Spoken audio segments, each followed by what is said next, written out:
السلام عليكم ورحمة الله تعالى وبركاته.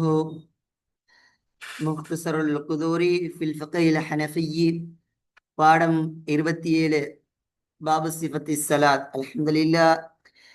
இந்த கிதாபினுடைய 26 பாடங்கள் முடித்து இன்று நாம் 27வது பாடமான இந்த பாடத்தில் அமர்ந்திருக்கின்றோம். நாம் தொடர்படியாக பாபு சிஃபத்தி ஸலாத், தொழுகை எப்படி தொழுக வேண்டும் என்ற முறையினுடைய அந்த பாபினுடைய வரிசை தொடர்களில் நாம் வரிசையாக பாடங்களை பார்த்து வந்து கொண்டிருக்கின்றோம். அதன் அடிப்படையில் அதனுள்ள மீதமுள்ள பகுதிகளை இந்த பாடத்தில் நாம் காண உள்ளோம். இந்த சேவைகள் இந்த சேவைகள் எவ்வித தொய்வின்றி தொடர்ந்து நடைபெறுவதற்காக துஆ செய்யுங்கள். இன்னும் ஆதரவு தாருங்கள். நன்மையில் ஒன்று சேர்வோம், முந்திக் கொள்வோம். இந்த சேவைகளை தொடர்ந்து நடத்தி வரும் ரகீப் எஜுகேஷன் ட்ரஸ்டிற்காக வேண்டி நன்கொடை தர விரும்பினால் இங்கே அக்கௌண்ட் டீட்டெயில்ஸ் கொடுக்கப்பட்டுள்ளது. அதே போன்று கியூஆர் ஸ்கேனும் கொடுக்கப்பட்டுள்ளது. தாராளமாக தங்களின் நன்கொடைகளை வழங்கி ஈருலக வெற்றி பெறுமாறு கேட்டுக்கொள்ளப்படுகிறீர்கள். இப்பொழுது இன்றைய 27ஆம் நாளுடைய பாடத்தினுடைய பாடச் சுருக்கத்தை நாம் பார்க்க போகின்றோம். முதலாவதாக கிராத்தை சப்தமாக ஓதுவது மற்றும் ரகசியமாக ஓதுவது.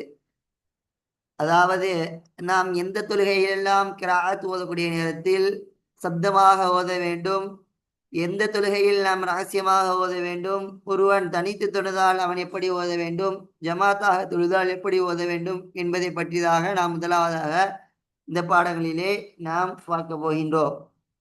இரண்டாவதாக குனூத் ஓதுவது. அதாவது குனூத் ஓதுவது மட்டுமல்லாமல் வித்திரனுடைய சட்டங்களை இந்த பாடத்திலே நாம் பார்க்க உள்ளோம். அடுத்ததாக வித்திர தொழுகையினுடைய விஷயங்களை பற்றி, வித்திரனுடைய சட்டங்களை பற்றியும் இந்த பாடத்திலே நாம் பார்க்க உள்ளோம். அடுத்தபடியாக கிராத் ஓதுவது. கிராத் ஓதுவதுன்னா என்ன? நீ ஒட்டமடியா இருக்குல்ல, கிராத் என்று சொல்லி கிராத் ஓதுவதற்கு நோக்கம் என்னன்னா எந்தெந்த கிராத்துகள் எப்பப்போ ஓதணும் அப்படின்னு என்னது, தயின் செய்யலாமா, தயின் செய்யக்கூடாதா, இல்ல எந்த அளவுக்கான கிராத்துகள் எனது தொழுகையில் ஓதுனா ஜாயிஸ் ஆகும் என்பதை பற்றி தான் இந்த கடைசியாக நாம் பார்க்க உள்ளோம். பொழுது வாருங்கள் நாம் பாடத்தை வாசித்து அர்த்தம் வைப்போம். பாருங்க, முதலாவதாக பாருங்கள், அல் ஜஹ்ரு வஸ்ஸிர்ரு ஃபில் கிராத்தி. சப்தமாக ஓதுவது, இன்னும் ரகசியமாக ஓதுவது, ஃபில் கிராத்தி ஓதக்கூடிய விஷயத்தில். சப்தமிட்டு ஓதுவது, இன்னும் மறைமுகமாக ஓதுவது கிராத்து ஓதக்கூடிய விஷயத்தில். அப்போ அதுதான் முதலாவதாக பார்க்க போறோம். எந்த வக்திலெல்லாம் நாம் சப்தமிட்டு ஓதலாம், எந்த தொழுகையிலெல்லாம் நாம் என்ன செய்து கொள்ளலாம், ரகசியமாக ஓத வேண்டும் என்பதை பற்றி தான் நாம் பார்க்க போகின்றோம். பாருங்க, وَيَجْهَرُ بِالْقِرَاءَةِ بالقراءة قراءة. அப்ப வயஜுஹரு அவன் சப்தமாக ஓதுவான், பில் கிராஅதி கிராத்தை கொண்டு, அதாவது ஓதுவதை கொண்டு அவன் சப்தமாக ஓதுவான். கிராத்தை கொண்டு, அந்த சூறாக்களை ஓதுவதை கொண்டு அவன் என்னது, சப்தமாக ஓதுவான். ஃபில் ஃபஜ்ரி ஃபஜ்ருடைய தொழுகையிலே, இன்னும்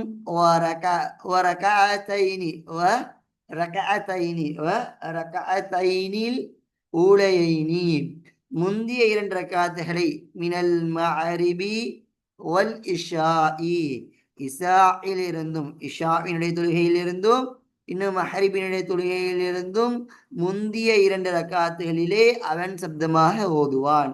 ஒன்று ஃபஜ்ருடைய தொழுகை, ஃபஜ்ருடைய தொழுகை 2 ரக்காத். அந்த 2 ரக்காத்துகளையும் அவன் கிராத்தையும் ஃபாத்தியாவையும் என்ன செய்து கொள்ளும், அதாவது ஃபாத்தியா சூறாவை கூடிய சமயத்திலும் இந்த ஃபாத்தியாவையும் அதற்கு பின்னால் உள்ள துணை சூறாவையும் இரண்டையும் சத்தமாக ஓதிக்கொள்ளலாம் அல்லவா? அப்போ ஃபஜ்ரிலே என்ன செய்யணும், இந்த 2 ரக்காத்துகள் இந்த 2 ரக்காத்துகளிலும் சப்தமாக ஓதுவது என்னவாக இருக்கின்றது, வாஜிபாக இருக்கின்றது. அதே போன்று மஹரிபினுடைய முந்திய 2 ரக்காத்துகளும், அதே போன்று இஷாவினுடைய பிந்திய 2 ரக்காத்துகளையும் கிராத்தை சப்தமாக ஓதுவது என்னவாக இருக்கின்றது, வாஜிபாக இருக்கின்றது. எப்ப, இன்கான இமாமன், அவன் இமாமாக இருந்தால். அப்போ ஒருவன் இமாம், அதாவது இன்கான இமாமன், அவன் இமாமாக இருந்தால் அப்ப அவனுக்கு என்னது, கிராத்தை சப்தமாக ஓதுவது வாஜிப். இங்கன்னு சொல்லி நமக்கு கிராத் ஓதுவது என்னது, சப்தமாக ஓதுவது. இங்கே அவன் ஜமாத்தை கவனிப்பதை கொண்டு என்னது, சொல்லிக்கு தொழக்கூடியவனுக்கு கிராத்தை சப்தமாக ஓதுவது வாஜிபா இருக்கின்றது. அவனுக்கு மேலுள்ளவர்கள் கேட்க வேண்டும் என்பதற்காக அதே போன்று சொல்வார்கள். இங்க என்னது, இப்ப நமக்கு இதே போன்று நாம் எந்த இடத்திலெல்லாம் சத்தமாகுதோம், ஜும்மாவினுடைய தொழுகை, ஜும்மாவினுடைய தொழுகையிலும் என்ன செய்யப்படும், கிராத்தை சத்தமாக ஓதப்படும். அதற்கு பின்பதாக 2 ஈதினுடைய தொழுகையிலேயும் கராத் சப்தமாக ஓதப்படும். அதே போன்று ரமலானுடைய வித்திர்களிலேயும் என்ன சொல்லப்படும், இந்த கிராத்தை எனது கிராத் ஓதக்கூடிய நேரத்தில் சப்தமாக ஓதப்படும். இது அல்லாத சனிப்பவர்கள் இங்கே சில சில விஷயங்கள் சொல்லியிருக்கார்கள். அது போக இந்த விஷயங்கள் என்ன செய்யப்படும், அங்கே என்னவாக ஆக்கப்படும், அதாவது கிராத்தை சப்தமாக ஓதப்படக்கூடிய இடங்களாக இருக்கின்றது. அது அவன் கவாவாக தொழுதாலும் சரி, அது அதாவாக அதாவனா உடனுக்குடன் நிறைவேற்றுவதாக இருந்தாலும் சரி, தாமதமாக அந்த நேரத்தை கலாவாக்கி தொழுவக்கூடியவனாக இருந்தாலும் சரி, ஜமாத்தாக வைத்தால் என்ன செய்ய வேண்டும், கிராத்தை ஓதுவது, இந்த கிராத்தை சித்தமாக ஓதுவது வாஜிபா இருக்கின்றது. அப்போ என்னது, இந்த ஃபஜ்ருடைய லுகருடைய சமயத்தில் கிராத்தை என்ன செய்ய, ஃபஜ்ரு மற்றும் ஃபஜ்ர் லுகர் கிடையாது, ஃபஜ்ரு அதே போன்று மஹரிபினுடைய முந்தைய 2 ரக்காத்தில், இஷாவுடைய முந்தைய 2 ரக்காத்திலே கிராத்தை சத்தமாக ஓதுவான், அது இமாமாக இருந்தால். என்னது அவன் என்னது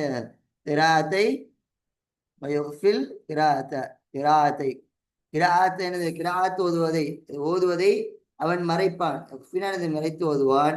ஃபீமா பாதல் ஊடையை நீர் முந்தைய 2க்கு பின்னால் உள்ள ஒன்றிலே, அதாவது முந்தைய 2க்கு பின்னால் உள்ள ஒன்றிலே அவன் என்னது மறைத்து ஓதுவான். உதாரணம் பாருங்க, மஹரிபுக்கு என்ன இருக்கும், முந்தைய 2 ரக்காத்து இருக்கும், 3வது ரக்காத்து இருக்கும். அந்த ரக்காத்துல கிராத்து சப்தமாக கூடாது, மறைமாக ஓதணும். அதே போன்று இஷாவினுடைய பிந்திய 2 ரக்காத்துகள், அதிலும் என்ன செய்து கொள்வான், அவன் என்ன செய்து கொள்வான், கிராத்தையே சப்தமாக ஓதாமல் மறைமுகமாக மனதிற்குள் ஓதிக்கொள்வான். மனதிற்குள் மறைத்து ஓதுவது, இது மறைத்து ஓதுவது. வெளியாளுக்கு சப்தம் கேட்காமல் மனதுக்குள் ஓதற்கு எனது என்பதாக சொல்லப்படும். அவன் எனது மறைமுகமாக மறைத்து மனதில் ஓதுவான், இந்த முந்தைய 2க்கு பின்னால் ஒன்றிலே. அதே வயின்கான முன்ஃபரிதன், அவன் என்னவாக இருக்கின்றான், முன்ஃபரிதன் தனித்து தொழக்கூடியவனாக இருந்தால், அவன் எனது தனித்து தொழக்கூடியவனாக இருந்தால், அவன் என்ன கொடுக்கப்பட்டவனாக இருக்கின்றான், ஹியார் கொடுக்கப்பட்டவனாக இருக்கின்றான். அதாவது ஹியார் என்று சொன்னால் எனது ஹியார் என்று சொன்னால் இங்க அனுமதி இல்லை. ஹியார் என்பதற்கு என்ன ஒரு வார்த்தை என்றால் சாய்ஸ், எனது ஹியார் என்பதற்கு சாய்ஸ் என்பதாக சொல்லலாம். என்ன சொல்லலாம், இங்க அவனுக்கு சாய்ஸ் என்ன வேணா எடுத்துக்கலாம். அப்ப ஒன்று சத்தமாக சொல்லலாம், அல்லது அவன் எனது மறைமுக மனதுக்குள் ஓதிக்கொள்ளலாம். அப்ப முன்ஃபரிதாக தொழக்கூடிய நேரத்தில் பகு அவனாக முஹய்யருன் ஹியார் கொடுக்கப்பட்டனாகும். இன்ஷா அவன் நாடினால் ஜஹர அவன் என்னமாக செய்து கொள்வான், சப்தமாக ஓதிக்கொள்வான். என்னது ஜஹர, அவன் சத்தமாக ஓதிக்கொள்வான். அவனுடைய நப்சுக்கு கேட்க செய்வான், ரொம்ப சப்தம் இல்லாமல் அவனுடைய நப்சுக்கு கேட்குமா, அப்படி சும்மா அவனுடைய மனதிற்கு அவனுக்கு கேட்கக்கூடிய அளவுக்கு, நப்சகுனா அதே நோக்கம், அவனுக்கு கேட்கக்கூடிய, அவன் அல்லாத கயிறுக்கு கேட்காமல் அவனுக்கு மட்டும் கேட்கக்கூடிய சப்தத்தில் அவன் என்ன செய்து கொள்வான், ஓதிக்கொள்வான் என்ற. ஏன் அப்படி, எந்த அடிப்படையில அப்படி ஜஹராவது இமாமா இருந்தான்னு சொன்னாங்க. அப்ப அவனுடைய முன்ஃபரிதா சொல்லக்கூடிய சமயத்தில் அவனுடைய நப்சை கவனித்து பார்க்கும் பொழுது அவனுக்கு இமாமாக இருக்கின்றான். அந்த அடிப்படையில் என்ன செய்ய வேண்டும், சப்தமாக ஓதுவது கூடும். பகியார் இந்த இடத்துல அவனுக்கு ஜாயிஸ். அதே வைன்ஷா அவன் நாடினால் ஹாஃபத் என்ன செய்தான், அந்த கிராத்தை மறைத்து எனது மறைமுக ஓதுவான். சரிங்க, அப்ப மறை இது இங்க என்னது, அவன் மறைத்து ஓதுவது எங்க அவனுக்கு அனுமதி கொடுக்கப்பட்டது என்று சொன்னால் என்னது, அவனுக்கு பின்னால் சொல்லக்கூடிய யாரும் இல்லை. அப்ப சாமியை யாரும் இல்லை, இந்த கிராத்தை கேட்கக்கூடியவர்கள் யாரும் இல்லை. அப்ப அவன் மனதுக்குள்ள ஓதுறான். இந்த 2 விஷயத்துல ஒன்றே சப்தமாக ஓதக்கூடியது எதுன்னு கவனித்து அவனுக்கு அவன் இமாம் என்பதை கவனித்தோம். ஏன் மறைமுகமாக ஓதுவது அவனுக்கு அனுமதி அளிக்கப்படும் என்பதை பார்ப்போம் என்று சொன்னால், பின்னால் கிராத்தை கேட்பதற்கு யாரும் இல்லாததன் காரணமாக என்ன செய்வார்கள், இங்க அவனுக்கு இரண்டும் இங்கே ஹியார் கொடுக்கப்பட்டவன் யார், அதே முன்ஃபரிதாக தொழக்கூடியவன் தனித்து தொழக்கூடியவனாக இருந்தால், அப்ப இங்க 2க்கு என்ன செய்யக்கூடியவனாக இருக்கின்றான், அவன் ஹியார் கொடுக்கப்பட்டவனாக இருக்கிறான். ஆனால் என்ன சொல்வார் என்றால், இங்க அஃபல் என்ன சிறந்தது என்னவென்று சொன்னால், அந்த முன்ஃபரிதாக தொழக்கூடியவனும் சுத்தமாக ஓதுவதுதான். ஏன், அப்ப ஒரு இங்க அவனுடைய தொழுகை என்னது, ஜமாத்தாக தான் கடமை ஆகின்றது. அப்ப அவன் ஜமாத்தா தொழுகக்கூடிய சமயத்தில் என்னவாக இருக்கின்றது, சப்தமாக ஓதுவது வாஜிபாக இருக்கின்றது. அப்ப தொழுகை அதனுடைய அடிப்படையிலே என்னது நிறைவேற்றுவது சிறந்தாக இருப்பதன் காரணமாக, ஜமாத்தில் என்னது இந்த சப்தமாக தொழுவது வாஜிபா இருப்பதன் காரணமாக, முன்ஃபரிதா தொழக்கூடிய நேரத்தில் அது நீங்க சப்தமாக ஓதுவது என்னவாக இருக்கின்றது, அஃபலாக இருக்கின்றதாக நமக்கு ஃபுகாஹ் சொல்லித் தருவார்கள். இந்த கருத்து எதில் இருக்கின்றது, ஷரகுல் உபாபிலே இந்த கருத்து இருக்கின்றது. என்னது அது அஃலான கருத்து? என்ன சப்தமாக ஓதுவது என்பது. ஏன் அந்த ஜமாத்தை எப்படி நிறைவேற்று, அதாவது தொழுகை ஜமாத்தின் அடிப்படையில் தானே கடமையாகிறது. அப்ப அந்த அடிப்படையிலே நிறைவேற்ற என்னவாக இருக்கின்றது? அவனுக்கு அவசியமாக அஃலாக இருக்கின்றது. அடுத்து பாருங்க, இங்க பார்த்துட்டோமா? அடுத்து பாருங்க, இமாமு, இமாம் எனது மறைத்து ஓதுவான். அல் கிராத்த எனது கிராத்தை எனது இமாம், கிராத்தை இமாம் என்ன செய்வார்? மறைத்து ஓதுவார். எனது இமாம் அவர்கள் கிராத்தை என்ன செய்து கொள்வார்? மறைத்து ஓதுவார். ஃபில் லுஹரி, லுஹரில் என்ன செய்வார்? அவர் மறைத்து ஓதுவார். அப்ப பாவனிங்க, என்ன செய்து கொள்வார்? இமாம் லுஹருடைய நேரத்திலும். அப்ப லுஹருடைய தொழுகையில் என்ன செய்ய வேண்டும்? இமாமுல் கிராத்த ஃபில் லுஹரி, லுஹரிலே இமாம் என்ன செய்து கொள்வார்? கிராத் ஓதக்கூடிய சமயத்தில் மனதுக்குள் மனதுக்குள் வெளியே கேட்காத மனமாக மறைத்து ஓதுவார். இன்னும் எதனுடைய தொழுகையில்? வல்ல அசர், இன்னும் அசருடைய தொழுகையிலும் என்ன செய்து கொள்வார்? இமாம் மறைமுகமாக ஓதிக்கொள்வார். அப்ப அசரிலும் மறைமுகமாக ஓதிக்கொள்வார். லுஹருடைய வக்திலும் என்ன செய்துவார்? மனதிலே அவர் ஓதிக்கொள்வார்.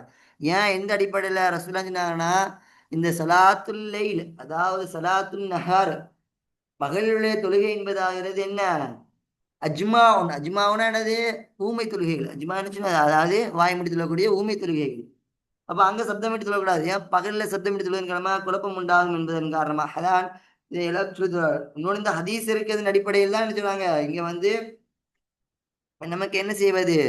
இந்த இரண்டு தொழுகைகளையும் நாம் சத்தமிடாமல் மனதுக்குள் ஓதுவது என்னவாக இருக்கின்றது? வாஜிபாக இருக்கின்றது. அதே போன்று மேல் கூறப்பட்ட எங்கெல்லாம் சத்தமிட்டு ஓத வேண்டும் சொன்னார்களோ அங்கேயும் சத்தமிட்டு ஓதுவது வாஜிபாக இருக்கின்றது. இந்த வாஜிபை விடுவதன் மூலமாக என்ன செய்ய வேண்டும்? சுஜூது சஹ்வி என்ன செய்ய வேண்டும்? செய்ய வேண்டியதாக இருக்கும். கவனிங்க, இப்ப இதுதான் என்னது? தொழுகையில சத்தமாக ஓதுவது. இப்ப எங்கெங்கெல்லாம் சத்தமாகுதுன்னு, எங்கெல்லாம் சத்தம் ஓதக்கூடாது என்பதை நம்ம பார்த்து விட்டோம். அடுத்து பாருங்க, அடுத்து என்ன பார்க்க போறோம்? வல் வித்ரு. இப்ப என்ன செய்ய போறோம்? அடுத்து என்ன பார்க்க பண்றோம்? வித்ருடைய தொழுகையை பத்தி நம்ம என்ன செய்ய போறோம்? இப்ப பார்க்க போகின்றோம். வித்ருனா, வித்ருனா அர்த்தம் என்னங்க? வித்ருனா என்னது? அதாவது வித்ரு என்று சொன்னால் ஒற்றைப்படையாக உள்ள எண்களுக்கு தான் வித்ரு என்பதாக சொல்வார்கள். ஏன் இங்க வித்ரு என்று சொல்ல என்றால், இந்த நாம் வித்ருடைய தொழுகை இருக்கல்லவா, அதெல்லாம் ஒற்றைப்படை எண்களில் தான் தொழுவோம். 3, 5 அந்த மாதிரி எண்களில் தான் தொழ வேண்டும். 3 காத்து நம்ம தொழுகின்றோம். அதுதான் நான் அப்படியே தொழுதிருக்காங்க. வித்திரு 3ஆக ஒற்றைப்படையில் ஆக்குவது வித்திரை. அதனாலதான் வித்திரை என்பதாக சொல்கிறார். இப்ப இந்த சொலாத்துல் வித்திரை பற்றி தான் நாம் இப்பொழுது பார்க்க போகின்றோம். இப்ப இங்க வித்திரை கவனிக்கணும். இங்க வித்தருடைய தொழுகை வந்து சில பகுதியெல்லாம் நம்ம பார்த்தோம்னா என்ன சொல்லுவாங்கன்னா, வித்திரு இருக்கு தெரியுமா? வித்திரிக்கு என்ன சொல்லுவாங்க? வித்ரு வாஜிப் என்பதாக சொல்வார்கள். வித்ரு வாஜிப் என்பதாக தான் சொல்வார்கள். அப்ப அனஃபியாக்கள் வித்ரு வாஜிபாக தான் இருக்கின்றது. ஆனால் இங்கே ஒன்று விளங்க வேண்டும். இமாம் அபு ஹனீஃபா இமாம் எடுத்து வித்திருக்கு 3 விதமான கருத்துகள் இருக்கின்றது. 3 விதமான கருத்துகள் இருக்கின்றது. ஒன்று, இந்த வித்ரு வாஜிப் என்பது ஃபர்ல் என்ன செய்வார்கள்? ஃபர்ல் என்பதாக சொல்வார்கள். என்னது? ஃபர்ல் என்பதாக சொல்வார்கள். அதே போன்று இந்த வித்ரு என்பது என்னவாக இருக்கின்றது? சுன்னத்தாக இருக்கின்றது. 2வது கவுலாக சொல்வார்கள். 3வது இடத்தில் உள்ள கவுல் என்னது? இது சுன்னத் என்பதாக. சுன்னத்து, ஃபர்து, அதே போன்று வாஜிப். 3வது கருத்து வாஜிப். இப்ப பாருங்க, இமாம் அவர்கள் வாஜிப் என்பதை எடுத்ததானது. இந்த இமாம் அவர்கள் அவரிடத்தில் என்னது? இந்த வித்ரு வாஜிப் என்பது, வித்ரு என்பது வாஜிபாக இருக்கின்றது. இதுதான் அசஹான கவுலு. அனஃபியர்கள்ட்ட வித்ரு என்பதில் வாஜிப் தான் அசஹான கவுலு. இதுதான் கொண்டு அமைச்சிருந்தோம். அப்ப அதனாலதான் இன்று அனஃபியாக்கள் எல்லாம் இஸ்லாம் முடித்தவனே வித்திரையை கண்டாயமா தொழுகின்றார்கள். அப்ப என்னது? வருடத்தினுடைய முழு நாட்களும் அவர்கள் வித்திரு தொழுவது என்னவாக இருக்கின்றது? அவர்களுக்கு வாஜிபாக இருக்கின்றது. அடுத்தவுடைய கவுலான சுன்னத் என்பதை தான் யார்? இந்த கவுல தான் அவங்களுடைய ஒரு கவுலான சுன்னத்தாக இருக்கின்றது. அந்த கவுல தான் யார்? இமாம் அபு, அவங்களுடைய சாஹிபீன்கள் முஹம்மது இமாமும் அபு இஸ்மாமுடைய கவுல தான் என்னது? சுன்னத் என்பது. அதை எடுத்துக்கொள்வார்கள். அது அவருடைய ஃபர்லு என்ற கவுலை தான் யார்? இமாம் ஜுபர் இமாம் அவர்கள் எடுத்துக்கொண்டு என்னது ஃபர்ல் என்பதாக சொல்வார்கள். அப்போ 3 கருத்து. அதனால் அசஹான கருத்து என்ன? ஒரு ஏற்றமான கருத்து, எல்லோரும் பின்பற்றக்கூடிய கருத்து என்னவென்று சொன்னால், இங்க சகியான கருத்து என்னவென்று சொன்னால், அது வித்ரு வாஜிப் என்பதுதான். வித்ரு வாஜிப் என்பதுதான். பாருங்க, வல் வித்ரு, வித்ரு ஆகிறது சலாத்து ரகாத்தின் 3 ரக்காத்துகள் ஆகும். அப்ப ரக்கா என்ன வித்ர் என்பது எத்தனை ரக்காத்துகள் தான்? 3 ரக்காத்துகள். ஒரு ரக்காத்து, 2 ரக்காத்துகள், எத்தனை ரக்காத்துகள்? 3 ரக்காத்துகள் தான் இந்த வித்ருடைய தொழுகையாக இருக்கின்றது. லா எஃப்சிலு லா எஃப்சிலு பைனஹுன்ன, அவைகளுக்கு மத்தியில் அவன் என்ன செய்ய மாட்டான்? பிரிக்க மாட்டான். பைனஹுன்னா அந்த ரக்காத்துகளுக்கு மத்தியில் அவன் பிரிக்க மாட்டான். பி சலாமின், பி சலாமின், ஒரு சலாமை கொண்டு, என்னது சலாமை கொண்டு என்ன செய்து கொள்ள மாட்டான்? பிரிக்க மாட்டான். எதுக்கு இப்படி லாப்ஸில் பைனகுன பி சலாமின், சலாமை கொண்டு ஏன் பிரிக்க மாட்டான் என்று சொன்னால், இமாம் ஷாஃபியா, அதாவது ஷாஃபியாக்கள் இடத்தில் என்ன செய்வார்கள் என்று சொன்னால், முதலாவதாக 2 ரக்காத்துகளை தொழுது விட்டு அதற்கு பின்பதாக தனியாக ஒரு ரக்காத்தை தொழுவது அவருடைய வழக்கம் வந்து அவரிடத்துல இருக்கின்றது. அப்ப அந்த மாதிரி 2 ரக்காத்துகளை தொழுது அதற்கு மத்தியில் ஒரு சலாம் கொடுத்து அடுத்த தனியாக ஒரு ரக்காத் தொழுவது என்பது கிடையாது.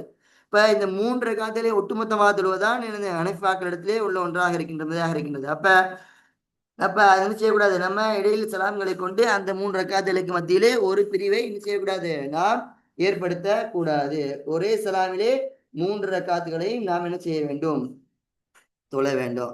கவனிக்கணும், இந்த வித்திரு என்பது வாஜிபு தான். வித்திரு என்னது? ஒருத்தர் வித்திர மறுக்கிறதுனால என்ன செய்ய மாட்டான்? அவன் ஒன்றும் காஃபிர் ஆக மாட்டான். அதுதான் எல்லார்ட்டையும் வித்த கருத்து. வித்திர மறுப்பதனால ஒருத்தர் என்ன செய்ய மாட்டான்? என்ன மாட்டான்? காஃபிர் ஆகணும் ஆக மாட்டான். இப்ப வித்திர எத்தனை ரக்காத் பார்த்தாச்சு? 3 ரக்காத்தாக பார்த்து, என்னது 3 ரக்காத் என்பது நமக்கு அறிந்து விட்டது. அடுத்து பாருங்க, மூன்றாவது ரக்காத்திலே என்ன செய்வான்? யக்குனுத்துனா குனூத் ஓதுவான். குனூத் என்பது ஒரு துவா. குனூத் என்பது துவா. நாம் எல்லாம் படித்து வைத்திருக்கக்கூடிய துவா. நூறுல்லா போன்ற ஃபிக்ஹுல் மைஸூர் போன்ற கிதாபில் நாம் படித்திருப்போம் குனூத் என்பது. அந்த குனூத்தை அவன் என்ன செய்வான்? ஓதுவான். ஃபி சாலிசத்தி, மூன்றாவது எனது ரக்காத்திலே. மூன்றாவது ரக்காத் சாலிசத்தை நோக்கம் என்னது? இங்கே மூன்றாவது ரக்காத். சரிங்களா? அப்ப மூன்றாவது ரக்காத்திலே அவன் ஓதுவான்.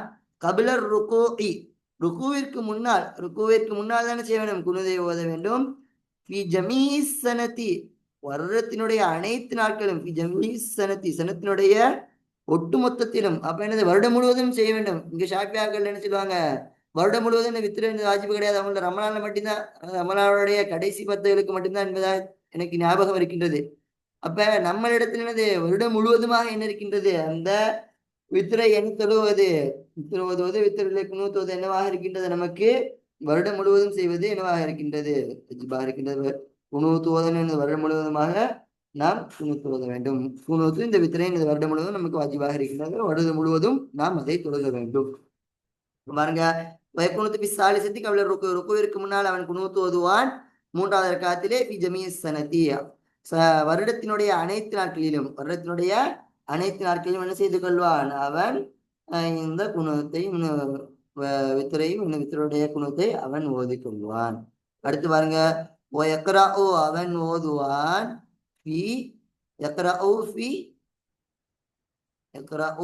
குல்லி ரக்காத்தின், ஒவ்வொரு ரக்காத்திலையும், மினல் வித்திரிலிருந்தும், அதாவது என்னது? வித்திரிலிருந்தும் ஒவ்வொரு ரக்காத்துகளிலும் அவன் ஓதுவான். பி ஃபாத்திஹத்தில் கிதாப், ஃபாத்திஹத்துல் கிதாப் என்று சொல்லப்படக்கூடிய, அதாவது ஃபாத்திஹத்துல் கிதாபை கொண்டு நோக்கம் முன்னாடி படித்திருக்கோம். ஃபாத்திஹத்துல் கிதாப்னா என்ன? சூரத்துல் ஃபாத்திஹா. சூரத்துல் ஃபாத்திஹாவை அவன் வித்திரனுடைய ஒவ்வொரு ரக்காத்திலும் என்னது? ஓதுவான். சூரத்தின், இன்னும் ஒரு சூரத்தை, மஹா, அந்த ஃபாத்திஹாவுடன் என்னது? இன்னும் ஒரு லம்மு சூரா, இனி சூறாவை இன்னும் அவன் சேர்த்துவான். அப்ப இங்க வித்தருடைய 3 ரக்காத்துகளிலும் துணை சூறாக்களும், அதே ஃபாத்திஹா சூறாவும் துணை சூறாவும் ஓத வேண்டும். அது ரமலானாவுடைய காலமாக இருந்தால் இந்த 3 ரக்காத்துகளையும் சப்தமாக என்னது? ஓதுவது என்னவாகின்றது? வாஜிபாக இருக்கின்றது. அப்ப வித்தருல என்ன சொல்லலாம்? சப்தம் விட்டு தொழுக. நம்ம முன்னாடியே பார்த்தோம்ல, வித்தருல என்ன சப்தம் விட்டு தொழுக வேண்டும். அப்ப 3 ரக்காத்துலையும் ஃபாத்திஹா ஓதணும், 3 ரக்காத்து துணை சூறா ஓதணும். அதே பாருங்க, இதா ஆறாவது அவன் ஆடினாள், குனுத்து, அவன் குனுத்து ஓதுவதற்கு நாடினால், கப்பர தக்பீர் சொல்வான். அவனுடைய கைகளை உயர்த்துவான். சும்ம பின்பு கனத்த அவன் என்ன செய்வான்? குனூத் ஓதுவான். இப்ப பார்க்கணும், நம்ம இடத்திலே குனூத் ஓதக்கூடிய சமயத்தில் கைகளை காது வரை உயர்த்துவது என்னவாக இருக்கின்றது? சுன்னத்தாக இருக்கின்றது. அப்ப குனூத்துடைய சமயத்தில் என்ன செய்யணும்? குனூத்துடைய சமயத்தில் குனூத் ஓதற்கு முன்பதாக அவன் குனூத் ஓத நாடினால், என்னது? குனூத் ஓத நாடினால் தக்பீர் கூறி, என்னது? தக்பீர் கூறியவன் அன்னமாக கைகளை உயர்த்தி கட்டணும். இது கைகளை உயர்த்தி கட்டணும். அப்ப என்னது? மீண்டும் காதுகள் வரை கைகளை உயர்த்தி கட்டணும். கட்டியதற்கு என்பதாக தான் குனுத்தை அவன் ஓதுவான். சும்மா கணத்து குனுத்தை ஓதுவான். நம்ம முன்னாடியே என்னது அது சின்ன கிளாஸ்ல நம்ம படிச்சிருப்போம். என்னது அல்லாஹும்ம இன்னா நஸ்தஈனுக வ நஸ்தஈதுக வ நஸ்தக்ஃபிருக வ நதூபு இலைக வ நுஅ்மினு பிக வ நதவக்கலு அலைக வ நுஸ்னி அலைக கைர குல்லஹு வ நஷ்குருக வ லா நக்ஃபுருக வ நஹ்லஉ வ நதுருக மன் யஃஜுருக அல்லாஹும்ம இய்யாக நஅ்புது வ லக நுஸல்லி ونسجد وإليك نسعى ونحفظ ونرجو رحمتك ونخشى عذابك إن عذابك جئت بالكفار ملهك என்று சொல்லப்படக்கூடிய இந்த மஷ்ஹூரான குனூத்தை என்ன செய்து கொள்வான், அவன் ஓதிக்கொள்வான். அப்ப இங்க கிதாபில குனூத்து இல்ல. ஆனா என்னது குனூத்து முன்னாடி உள்ள கிதாபுல இருக்கு. இங்க ஷரகுல நான் பார்த்து சொல்றேன். ஷரகுல வரக்கூடிய என்னது நம்ம எல்லாம் மனப்படம் செய்ததானே. அப்ப அந்த குனூத்தை அவன் ஓதிக்கொள்வான். வலா யக்னுத்து அவன் குனூத் ஓத மாட்டான்.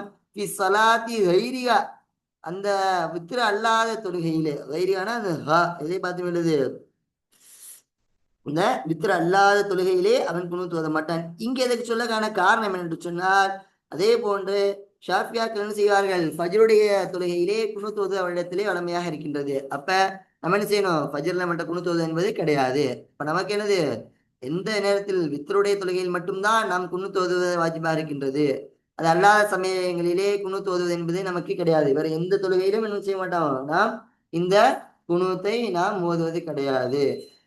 பாருங்க, குனூத் ஓதுவது என்பது கிடையாது. அல்லாத தொழுகையிலே குனூத் ஓதுவது என்பது கிடையாது. அடுத்து பாருங்க, சிஃபத்துல் கிராஅத்தி, கிராஅத்தினுடைய சிஃபத், கிராஅத்தினுடைய சிஃபத் முறைகள் நினைச்சுனா, கிராத்து எந்த அளவுக்குலாம் ஓதணும், எப்படி கிராத்து ஒரு கிராத்து தைனாக்கணும், குறிப்பாக்கலாமா ஆக்கக்கூடாது என்பது பற்றி இந்த பாடத்துல சொல்லுவாங்க தெளிவா. பாருங்க, ஒலைஸ ஃபி ஷைஇன் மினல் ஸலவாத்தில் தொழுகைகளில் இருந்தும் எந்த ஒன்றிலும் இல்லை, கிராத்து சூரத்தின் ஒரு சூறாவை ஓதுவது, ஐனிஹா அந்த சூறாவை, ஐனிஹா இதை பார்த்தீங்கன்னா அந்த சூறாவை குறிப்பாக்கி கொண்டு. அப்ப தொழுகை எந்த தொழுகையிலிருந்தும் எந்த தொழுகைக்கும் கிடையாது, என்ன கிடையாது, ஐனிஹா அந்த சூறா, இந்த சூறா தான் ஓதணும் என்பது, இந்த சூறாவை கொண்டு குறிப்பாக்கி ஓதல் என்பது தொழுகைகளிலிருந்தும் எந்த ஒரு தொழுகைக்கும் கிடையாது. எப்படிப்பட்ட லாய் ஜுஸ்யூ கைருவா, அது அல்லாமல் இந்த சூறா தான் என்னது ஜாயிஸாகும், இது அல்லாத வேற ஒன்று ஜாயிஸ் ஆகாது என்ற அடிப்படையில் எந்த ஒரு சூறாக்களும் என்னது எந்த ஒரு தொழுகைக்கும் கிடையாது. உதாரணமா ஜும்மாவினுடைய தொழுகைக்கு என்னது இந்த சூறா தான் ஓதணும் அப்படிங்கிற என்னது ஒரு தயின் செய்து ஓதுவது என்பது கிடையாது. நஃபியாக்கள்ல என்ன செய்யாது, குர்ஆனிலிருந்தும் ஃபக்ரவுமா தயஸ்ஸர மினல் குர்ஆன், குர்ஆனிலிருந்து எந்த ஒன்றை ஓதினாலும் என்னவாகிவிடும், நமக்கு அந்த தொழுகை என்பது என்னது சிஹத் ஆகிவிடும். அப்ப இந்த தொழுகை தான் நம்ம என்னது இந்த சூறாவை தான் நம்ம ஓத வேண்டும் என்பது என்னது நமக்கு கிடையாது. இப்ப குறிப்பிடுகிறது ஃபாத்தியாவையா குறிப்பிடுச்சோம்னா, ஃபாத்தியா வாஜிப்ன்ற அடிப்படையில எல்லா சூறாவும் என்னது ஃபாத்தியா ஓதிதான் ஆகணும். அந்த அடிப்படையில அங்கே என்னது தைனாக்குறாங்க. மித்த துணை சூறாக்கள்ல எந்த ஒரு சூறாவையும் நம்ம என்னது தைனாக்கி ஓதுவது என்பது நமக்கு கிடையாது, தொழுகை எந்த ஒரு தொழுகைக்கும் கிடையாது. இதே பாருங்க, இங்க வார்த்தைகளுக்கும் பாருங்க, லா ஜுஸு கைருஹா, அப்ப என்னது அது அல்லாத எதுவுமே ஜாயிஸா, அதாவது அது அல்லாத ஜாயிஸ் ஆகாமல் அது மட்டும்தான் குறிப்பாக்கி ஓது என்பது கிடையாது, எந்த ஒரு தொழுகையிலும் கிடையாது. ஒய்குரகு இன்னும் மக்ரூவாக்கப்படும், ஐயத்தகித சூரத்தன் ஒரு சூறாவை தேர்ந்தெடுப்பது, என்னது எத்தகித குறிப்பீடு செய்வது, என்ன தேர்ந்தெடுப்பது, ஐனிஹா அந்த சூறாவை கொண்டு, அந்த சூறாவினுடைய ஐனை கொண்டு, இஸ் சலாத்தின் ஒரு தொழுகைக்காக வேண்டிய. உதாரணமா என்னது ஒரு தொழுகைக்காக வேண்டிய ஒரு சூறாவை குறிப்பாக்குவது. உதாரணமா மகரிபுக்கு, முதனுடைய மகரிபுக்கு நான் இன்ன சூறா தான் ஓதும் என்பதாக என்னது ஒரு சூறாவை தேர்ந்தெடுப்பேன் என்பது மக்ரூஹாக்கப்படும். வலா யக்ரவு ஃபியா, இன்னும் வலா யக்ரவு அவன் ஓத மாட்டான், ஃபியா அந்த தொழுகையிலே அவன் ஓத மாட்டான், கைரகா அந்த சூறா அல்லாதே அவன் ஓத மாட்டான். அப்படிப்பட்ட என்னது, அதாவது ஒரு தொழுகைக்கு இன்ன சூறாவை அவன் குறிப்பாக்கி அது அல்லாத வேற சூறாக்களை ஓத மாட்டான். அப்படிப்பட்ட ஒருத்தன் இருந்தா, அப்படி ஒரு சூறாவை தேர்ந்தெடுத்து வைத்திருந்தான் என்று சொன்ன ஒரு தொழுகைக்காக அது மக்ரூவாக்கப்படும். உதாரணமாக சாஃபியாக்களுடைய வளமையை நம்ம பார்க்கும்போது தெரியும், அவங்க என்ன செய்வார்கள், ஃபஜ்ருடைய நேரத்திலே, அதாவது இந்த ஜும்மாவினுடைய நாட்களிலே, இந்த வெள்ளிக்கிழமை அன்று அவர்கள் என்னது சஜிதா ஓதுவது வலிமையாக இருக்கிற சஜிதாவும் தஹரும். அப்ப அவர்கள் குறிப்பாக்கி ஓதுவார்கள். அப்படி எந்த ஒரு குறிப்பும் தொழுகைக்கு வெள்ளியை ஃபஜ்ர் ஆயிட்டா தஹரும் சஜிதா தான் ஓதணும் என்பது கிடையாது. அப்படி ஓதுவது என்ன மக்ரூ என்பதாக நமக்கு சொல்லித் தருவார்கள். அதான் நீங்க ஹனீஃபி பள்ளிகளில் போய் பார்த்தா தெரியும், ஒரு நாள் என்ன செய்வார்கள், சஜிதா வருவார்கள், அப்புறம் என்னது அடுத்த வாரம் பார்த்தா சஜிதா ஆக மாட்டார்கள், வேறு சூறாவை மாற்றி ஓதுவார்கள். இப்ப இந்த சூறாவை என்னது குறிப்பாக்குவது என்பது அவருடைய என்னது நம்ம ஹனஃபியாக்களிடத்திலே கிடையாது. அப்ப அப்படி ஓதுவது என்னவாக இருக்கின்றது, மக்ருவாக இருக்கின்றது. என்னது, மக்ருவாக இருக்கின்றது ஒன்று விளங்கணும். இப்ப என்னது, எந்த ஒரு சலாத்திற்கும் இன்னும் சில என்னது ஷாஃபியாக்களுடைய பல கிதாபில் என்ன சொல்லுவாங்கன்னா, ஒவ்வொரு தொழுகையினுடைய வக்துகளுக்கும் இன்னென்ன ஓத வேண்டும் என்பது சிறப்பாக இருக்கும். அப்ப என்னது இன்னென்ன ஓத வேண்டும் என்று சொல்லி ஒவ்வொரு தொழுகைகளுக்கும் ஒவ்வொரு நாட்களுக்கும் சில விஷயங்களை குறிப்பாக்கி வைத்திருப்பார்கள். அப்படிப்பட்ட ஒன்று என்ன கிடையாது, இங்கே கிடையாது. அப்படி ஓதுவது என்னவாக இருக்கின்றது, மக்ருவாக இருக்கின்றது. அது ஏன் அப்படி என்று சொன்னால், இப்ப இந்த சூறாவை குறிப்பாக்குவதன் மூலமாக மற்ற சூறாக்களுக்கு ஃபதுல் இல்லை என்பதை போன்று விளங்கிவிடும். என்னது, மற்ற சூறாக்களுக்கு சிறப்பு இல்லை என்பதாக விளங்கிவிடக் கூடாது என்பதன் காரணமாகத்தான் என்ன செய்வார்கள், அப்படி விளங்கிவிட தோணும் என்பதன் காரணம்தான் எந்த சூறா இன்னும் என்ன குர்ஆனில் இருந்திருக்கிறதோ குர்ஆனிலிருந்து எந்த ஒன்றையும் ஓதிக்கொள்ளலாம் என்பதாக அல்லாஹ்வே சொல்லும் பொழுது நாம் ஒரு சூறாவை குறிப்பாக்குவது என்பது தேவையில்லை. அப்ப என்னது, அங்கு ஓதுவது மக்ருவாக இருக்கின்றது. எந்த வேணாலும் நம்மளால முடிந்த அளவுக்கு இப்ப எந்த சூறா தெரியுதோ அந்த சூறாவை நாம் ஓதிக்கொள்வது என்னவாக இருக்கின்றது, நமக்கு இருக்கு. அப்படி ஒரு சூறாவை குறிப்பாக்குவது மக்ருவாக இருக்கின்றது. அடுத்து பாருங்க, சொல்லுவாங்க பாருங்க, வஅத்னா மா யுஜ்ஸிஉ மா வஅத்னா, இந்த கிராத்தினுடைய அதினாவாகிறது. மா யுஜ்ஸிஉ மினல் கிராத்தி ஃபிஸ் ஸலாத்தி, தொழுகையிலே கிராத்திலிருந்தும் ஜாயிஸாக்கக்கூடிய ஒன்றினுடைய அதினா, அதினா குறைந்தபட்ச அளவாகிறது. அப்ப தொழுகையில ஓதக்கூடிய கிராத்துல வந்து எந்த அளவுக்கு ஓதுவது ஜாயிஸாகும், இப்ப எந்த அளவுக்கு ஓதுனா தொழுகை நிறைவேறும் ஜாயிஸாகும் என்பதனுடைய குறைந்தபட்ச அளவாகிறது. மா ஒன்றாகும். எத்தனாவடுஹு, அந்த ஒன்றை, அந்த ஒன்று பொதிந்து கொள்ளும். இஸ்முல் குர்ஆனி, குர்ஆனுடைய இஸ்மை பொதிந்து கொள்ளும்.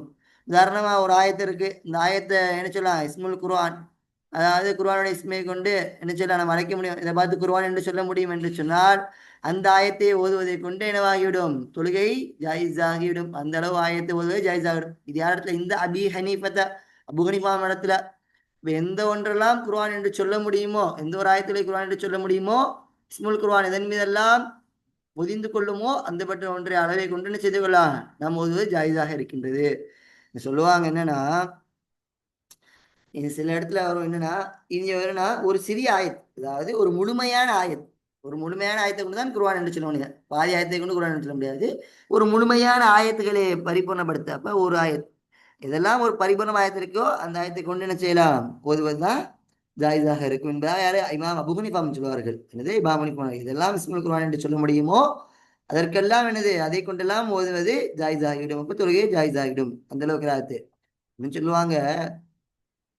இப்ப என்னது, ஒரு சிறிய ஆயத்து ஓதுனாலே என்னது, தாமான ஒரு சிறிய ஆயத்து ஓதுனாலே அபூ ஹனீஃபா இடத்துல என்னவாகிடும், ஒரு ஆயத்து ஓதுவதன் மூலமாகவே இப்ப அல்ஹம்துலில்லாஹ் ரப்பில் ஆலமீன் ஆயத்து முடிஞ்சு. இன்னும் அவத்தினாக்கள் கௌசர் சிறிய ஆயத்து, இந்த மாதிரி ஒரு சிறிய ஆயத்து. வத்தீனி, உதாரணம் வத்தீனி என்பது ஒரு ஆயத்து என்று சொன்னால் வத்தீனி ஓதுவதை கொண்டு என்னவாகிடும், ஒரு ஆயத், பரிபூர்ணமான ஆயத். அப்ப அதை கொண்டு இந்த தொழுகை பரிபூர்ணமாக இருந்தால் சொல்வார்கள். ஆனா கால அபு யூசுப், அபு யூசுப் அவர்கள் கூறுவார்கள், முஹம்மது முஹம்மது இமாம் அவர்கள் கூறுவார்கள், லா யுஜ்ஸிஉ ஜாயிஸாகாது, அகல்லு, அதாவது அகல்லு மின் ஸலாத்தி ஆயாத்தின் கிசாரின், மூன்று சிறிய ஆயத்துகளில் இருந்தும், எனது மூன்று சிறிய ஆயத்துகளிலிருந்தும் குறைவான ஒன்றை கொண்டு வருவது. அப்ப குறைந்தபட்சம் என்ன வேண்டும், மூன்று சிறிய ஆயத்துகளாவது இருக்க வேண்டும். அதல்லாமல் அந்த மூன்று சிறிய ஆயத்துகளை விட குறைவான ஒன்றை கொண்டு ஓதுவது என்பதாவது தொழுகைக்கு ஜாயிஸான கிராத்தாகாது, ஓதுவதன் மூலமா ஜாயிஸ் ஆகாது. இப்போ ஒன்னது குறைந்தபட்சமா அது சிறிய மூன்று ஆயத்துகளாவது நாம் ஓத வேண்டும். அப்ப அவங்களுடைய யாருடைய கருத்து பிரகாரம், அபூ ஹனீஃபா அபூ இஸ்மாம் அவருடைய கவுலின் பிரகாரம், முஹம்மது இமாமுடைய கவுலின் பிரகாரம், அவ் ஆயத்தின் தவீலத்தின், அல்லது என்னது ஒரு நீளமான ஆயத் ஒன்று என்ன செய்யணும், குறைவான சிறிய மூன்று ஆயத்திலை விட குறைவாக என்னது இருக்கக்கூடாது, ஒன்று மூன்று ஆயத்தில் ஓதணும். அவு ஆயத்தின் தவீலத்தின், அல்லது என்னது ஒரு தவீலான ஒரு நீளமான ஆயத்திலிருந்தும் குறைவான ஒன்றை கொண்டு ஓதுவது என்னவாகாது, தொழுகைக்கு ஜாயிஸ் ஆகாது. அப்ப என்ன சொல்றாங்க, இதனுடைய மஃபூம் என்ன விளங்குது, அப்ப தொழுகை ஜாயிஸ் ஆக வேண்டும் என்று சொன்னால் இவர்கள் இரண்டு பேரிடத்திலும் ஒரு என்னது மூன்று சிறிய ஆயத்துகள் ஓத வேண்டும், அல்லது மூன்று சிறிய ஆயத்துக்கு மக்காமல் இருக்கக்கூடிய ஒரு மிகப்பெரிய தவீலான ஆயத் என்னது நாம் ஓதுவது என்னவாகும், தொழுகைக்குரிய ஜாயிஸான இதா இருக்கின்றது. இது ஓதாத போது தொழுகையினுடைய கிராத் ஜாயிஸ் ஆகாது என்பதாக நமக்கு சொல்லித் தருகிறார்கள். இன்ஷா அல்லாஹ் மற்ற வரக்கூடிய பாடங்களிலே, நான் அடுத்த வரக்கூடிய பாடங்களிலே இன்னும் இந்த சிஃபத்து ஸலாத்தினுடைய மீது பகுதிகளை பார்ப்போம். இன்று எதை படித்தமோ அதன்படி அதை அறிந்து அதன் பிரகாரம் சொல்லக்கூடிய பாக்கியத்தை அல்லாஹ் உங்களுக்கும் எனக்கும் முதல் புரிவானாக. வாஹிர் தவான் அல்ஹம்துலில்லாஹி ரப்பில் ஆலமீன். அஸ்ஸலாமு அலைக்கும் வரஹ்மத்துல்லாஹி தஆலா பரகாத்துஹு.